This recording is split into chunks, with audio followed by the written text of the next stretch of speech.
Okay, so we are now 10 weeks into the NFL season. Ryan Leaf, the best team in the NFL, is...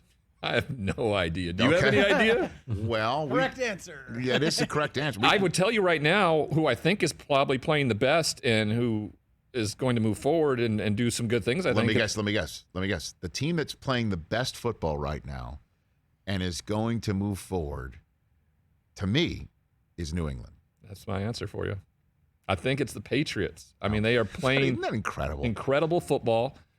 What Belichick has done on the defensive side of the football, put aside what Mac Jones has done in his development. Right. I mean, early on in the season, there were some mistakes that cost them games. That first game against Miami, if they don't fumble the football, right there, they're in a great position. So, yeah, I think they're playing the best. Now, Green Bay is the other team that's out there that you're like, if Aaron Rodgers plays a week ago, they most likely beat Kansas City. I would agree with that. So their only loss would be just this inconspicuous or indescriptive first game of the season against the Saints. Right. So right now I would say the Patriots are playing the best.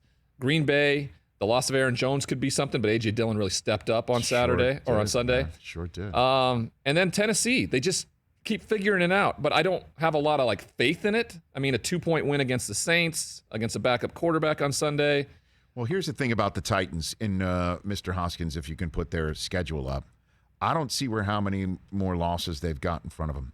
Yeah. They've got both games against the Houston Texans remaining, starting with this week. They have the game, I think, that's going to tell a lot, New England. They got to go to Foxborough. By the way, that Thanksgiving Sunday Week 12 weekend is insane because it's when the Rams come off of the bye and take on the Packers. You've got this game as well. I'm sure there's many others. There's another game against Jacksonville. They're home against Miami. Then you've got a visit to Pittsburgh, an early Thursday game, obviously, at the kickoff Christmas week. Home against San Francisco, which may have just woken up a bit. I don't know, man. I mean, that looks to me like a 14-3, 13-4 finish. That's definitely going to be your 1 seed, unless New England keeps winning and one of the losses is to New England. Right. I mean, I know we're overlooking rookie quarterback, all that sort of thing, but they are playing lights out over the last month. Playing incredibly well. They're getting better. Yeah. And that's usually what Bill Belichick does. His teams get better throughout the year. You remember a few years ago when they went to Kansas City with Tom Brady, and it was over. We're moving on to Cincinnati. It was over. Yeah. And they just continue to get better. I mean, he compartmentalizes so well week to week. It just does it. It doesn't matter what happened last week or what's going to happen 2 weeks from now. This is what's in front of me. And guess what? I saw something on film. This is what Bill Belichick's saying. I saw something on film this week that gives us a solid advantage in this football game. And I know, therefore, we're going to dominate. Doesn't matter who the opponent is. And this year, more than any other year, that seems to be the case every single week. I called the Titans-Rams game 2 weeks ago here in SoFi, and I was just blown away with how Byard and that defense knew what they needed to do against Matthew Stafford. They saw something. They heard something on film because the interception that Byard made, Matthew Stafford's checking to something there. He's checking to that out route, and Byard can see it, and you can see him as he starts to walk down and move out to that flat before the pass is even snapped or the ball is even snapped. Sure enough, he flies right in front of Matthew Stafford for the pick six. That game changed at that moment because offensively, Tennessee's not doing anything out of the ordinary. What they are doing is they're staying committed to the run, regardless of how many yards they're getting out of it. They're just running the football to stay balanced, and that's keeping other teams on their toes. I mean, that Tennessee visit to New England, man. Because as we all know, that's the matchup and the spot where the Brady era came to the end, and where Vrabel's starting to use the rule book against Belichick in the same way that Belichick had previously used against the Jets. He's kind of got their number, right, Christopher? Kind of does, actually. No Derrick Henry, though. No Derrick Henry for this game. I don't know if this is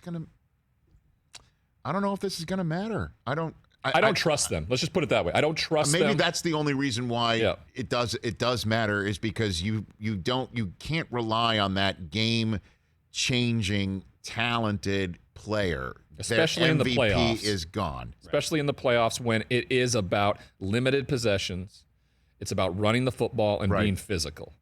That's a huge difference. But it's all about scheme sometimes. Leverage, numbers, and scheme. And the best in the business is Bill Belichick. But who Who taught Mike Vrabel everything he knows? You assume he watched it right there. I assume. So Ryan Leaf here in studio. We want to talk about leverage numbers scheme, right? How about scheme? You can't say you're better than Kansas City when you're scheming, right? No. Okay. You could say you're as good, but I don't think anybody's better than them. And we saw, in my estimation, as we've been saying here last 2 days, Week 10 is the I'm back weekend. Dak and the Cowboys came back from that one awful loss to Denver. Cam literally said the words "I'm back" twice. Okay, and so you look at the Chiefs. That looked like the Chiefs. The same with the Niners for the first time all year. That's the Niners team running 40 times. Opportunistic defense. Jimmy G making the throws, but not the mistake. Like that's, Debo running downhill, slashing from different positions, either catching it or running it. The Chiefs screen game, defense coming up with big plays. Tyreek Hill open. Mahomes not making the mistake. 5 touchdowns, 400 yards. How about the Chiefs, do you think now, Ryan? Yeah, they looked every bit the part, right, that they've been the last 3 years. I will say this, though. Mm-hmm. In those weeks leading up to it where everybody was questioning the Kansas City Chiefs, the ball wasn't bouncing their way. He'd make some of those crazy throws. Like the left-handed throw that was a completion in Sunday night. Those went the other way the previous weeks. Correct. On Sunday night against Las Vegas, he made similar throws, but this time his playmakers made the play. How about the high point to Damian Williams? He's running to his right, throwing back across the grain, both numbers and hashes to the end zone from that would have been picked off in like the first 2 months of the season. Well, they have been. The ball's bounced a different way, you know? And when you look back in the past seasons with Patrick Mahomes, you were in awe of what he was doing, and then everybody jumped off that bandwagon pretty quick this year when those turned into turnovers, and you were like, oh, he's making foolish mistakes. Well, those are exactly what he's been doing. Mm-hmm. He's just had the skill position players to make the plays. And that's what happened on Sunday night. So, if I'm looking at the AFC West, there's not a team in that division that I go, besides the Chiefs right now, that I actually trust when it gets down to crunch time. So they are going to be in this conversation.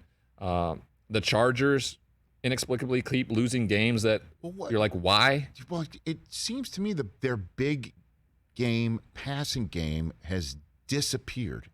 Now, I don't know if it's Mike Williams getting hurt, but I also saw like a target sheet, like the number of where the ball was going, where the ball's going, Justin Herbert, and everything was like within 10 yards of the line of scrimmage, and it's kind of like he's got the big arm, he's got the legs too. Like where has that game been the last month? I think what people saw, other than the game in Philly, he had a great game in Philly, but I think what the people saw, or in particular defensive coordinators, is that dude gets it when they blitz. I mean, flat out can make explosive, huge plays when you blitz.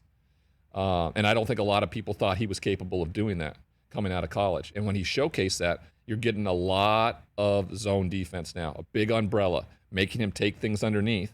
And Mike Williams hasn't been the explosive guy that they need to be. Keenan Allen is a really good wide receiver, a possession receiver, a guy that can make catches everywhere.